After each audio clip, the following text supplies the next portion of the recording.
श्री स्वामी समर्थ. तर गुरुपौर्णिमेच्या दिवशी आपल्याला स्वामींना गुरुपद हे कसे द्यायचे आहे तर हे बघूया.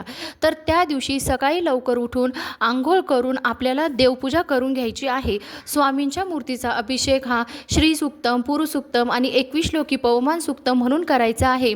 नंतर आपल्याला मूर्ती स्वच्छ भांड्यात ठेवायची आहे आणि मूर्तीच्या चरणांवर स्वच्छ पाणी हे 3 वेळेस घालायचे आहे आणि त्याच्यानंतर मूर्ती उचलून मूर्ती स्वच्छ करून तिला अत्तर गंध लावून ती स्वामींना त्यांच्या जागेवर ठेवायचं आहे.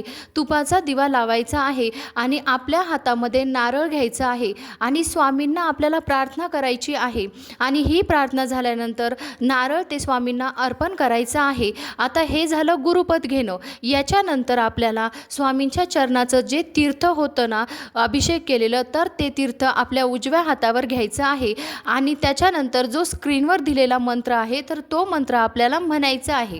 श्री स्वामी समर्थ.